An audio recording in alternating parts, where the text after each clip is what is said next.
right, Broussard, good morning. With the Lakers locked in at 7, we now have a matchup to preview. Lakers, Suns, round 1, here we go. For the Suns, a wealth of advantages, I'll call it that. They got youth, they've got Chris Paul, and they've got the regular season edge over the Lakers.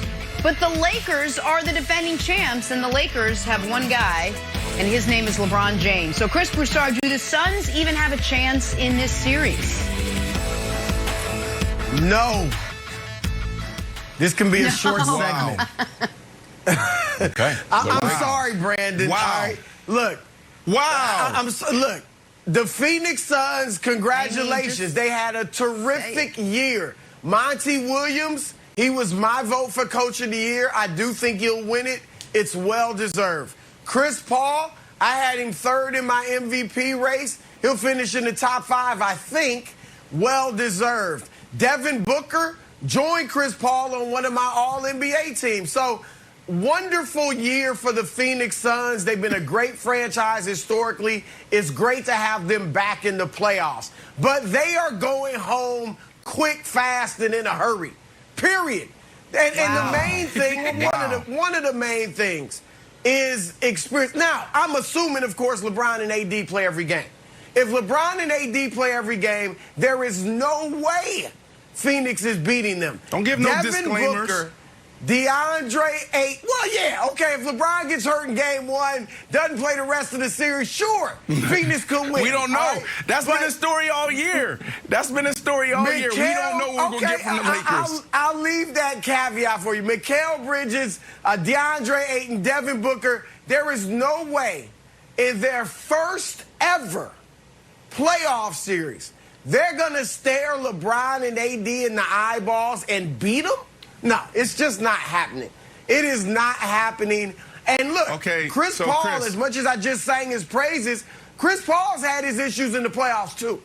Remember in 2017 against Utah, Game 7 in the first round? He could be a two-time champion if he didn't pull his hamstrings.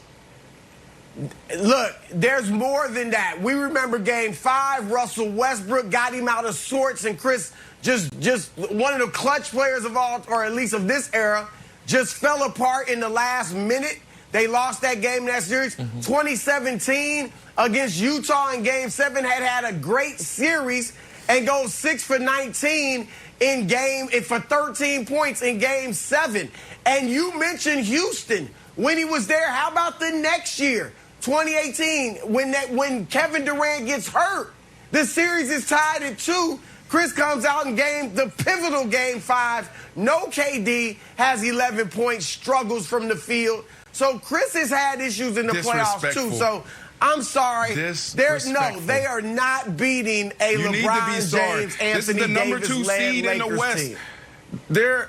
This is a real team. A lot of these other teams, we're talking about, this team is good, this team is good. They're 39 and 33. The Knicks is good. Well, look at the people that they beat. We want to talk highly of the Knicks. Come on, this is a really good team.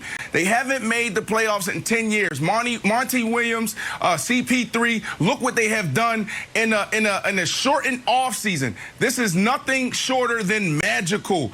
Come on, man. And then when you want to talk just pure basketball, because you guys get caught up in LeBron James, AD, they're going to win. The Suns going to win because what I've been seeing out of the Lakers, we're talking about a beat-up LeBron James. Now, look, what you said was right if LeBron James was healthy. LeBron James isn't healthy. Now, he can still impose his will on the game in other areas as far as, like, you saw him dropping dimes. You saw him getting other people involved. You saw him making big plays down the stretch. But we need LeBron James 5-6 games in a row being able to be dominant, and we can't. I don't know we're going to see that. He is banged up. That ankle is not 100%. And then you have AD.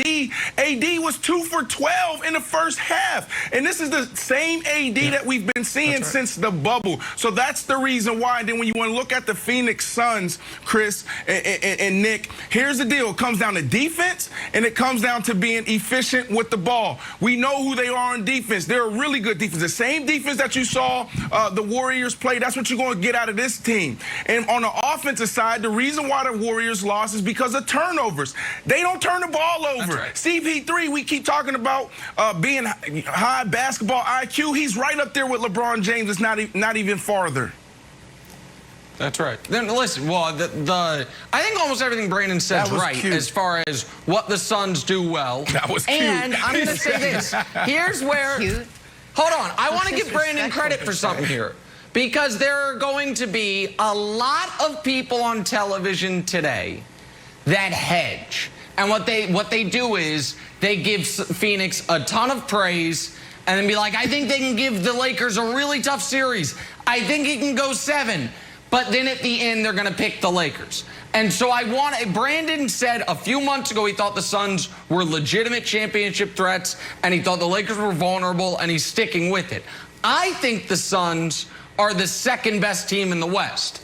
It's just unfortunate for them. They are playing the best team in the West. There are a couple things Chris said that I disagree with. One is that whether or not Devin Booker or DeAndre Ayton or Mikal Bridges are going to be able to stare LeBron in his eyeballs. Well, only eyeball, because the one I think he has a patch on at this point. I'm not sure he's going to be able to see out of it. So that's the first point. Second one is I think this is the toughest series the Lakers will play until the finals. I also think the Suns' rest plus what the Lakers just playing night before last gives the Suns a massive edge in Game 1, plus the fact that LeBron treats Game 1s of playoff series like preseason games. He's like just feeling it out, you know, checking things, and then he readjusts. But Wilds, what gives me the ultimate confidence, even though I do not think LeBron is 100%, is a point you made yesterday. And you only made it once and was kind of glossed over, but I thought it was brilliant, which was once the second half of that game started against the Warriors, there were moments where LeBron was like, I can't get to the bucket, but I can still get layups for my teammates. And his ability to just kind of stand at the top of the key, tell guys where to go. Direct everything. Like, tell Kuzma, go there. Everyone can see him telling him go there. And then throw a pass in a window this big.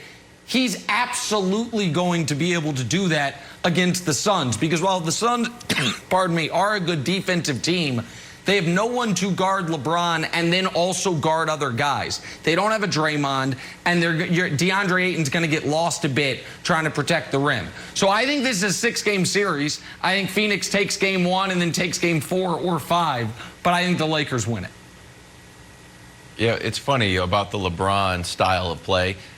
That game against the Warriors was the first time I said, oh, I could see LeBron playing till he's 40. That style of play will work. I know we always think he's just going to kind of transition into a Klay Thompson, like, you know, I'll just be a spot-up shooter, and I could see that happening. But him being like the slow, old guy at the YMCA who's just like giving you perfect bounce passes on like the Princeton offense, I think that will work. Hey, Broussard, I want to dig into the experience stuff that you were talking about, because I don't know how it manifests. Because I think in the playoff experience, it's certainly valid, but it's like usually those young teams are the road team. And it's odd that the young team is the 2 seed. So they'll have home court advantage throughout the playoffs. And then it's like, all right, well, they lack sort of like the pace of play changes. All right, well, Chris Paul's in charge of that, and he's got a ton of playoff experience. And then it's like, all right, there's a little je ne sais quoi, there's a little like toughness. Well, then you got Monty Williams and Jay Crowder, who has a ton of playoff experience. So how do you think playoff experience will actually manifest and hurt the Suns? I'm not saying Devin Booker's going to shoot 30%, but I am saying he won't be the LeBron James. And look, the playoffs are completely different. Now, this might be the one thing that could help is that the arenas won't be completely full. But the atmosphere when it comes to the playoffs is totally different. The stakes are much higher, and that gets to guys. Brandon knows what I'm talking about. It is just a different atmosphere when this is the series, and you got to go home if you lose. And it's hard to explain, and Chris can talk to Devin, talk to DeAndre about it, and that'll help. But until they get out on that floor and play in the playoffs, they won't understand what it's like. I do agree with Nick that I think they're going down in 5. but their best chance of winning a game is in game one. The Lakers may be a little bit spent. They obviously had a big emotional game against Golden State. So this is a game that's in Phoenix. Golden State, the Warriors. They can sneak this. Oh, they're they can spent. sneak No, I'm this cutting game. you off right now. No, but I'm cutting you off sneak right now. this game. They're spent. I'm they're not saying they spent will. because This is they their just best played chance. a tough emotional game against the Warriors, and the Warriors may not even make the playoffs tonight. no. Please. Okay. No, I can vouch What for does that Nick, who mean? I've been How hearing does him say this how for does that years. go against what I said? I'll tell you how I believe in Nick after this. Round one of the playoffs getting underway tomorrow. Thanks, Jenna. Nick's got his official playoff picks on the other side.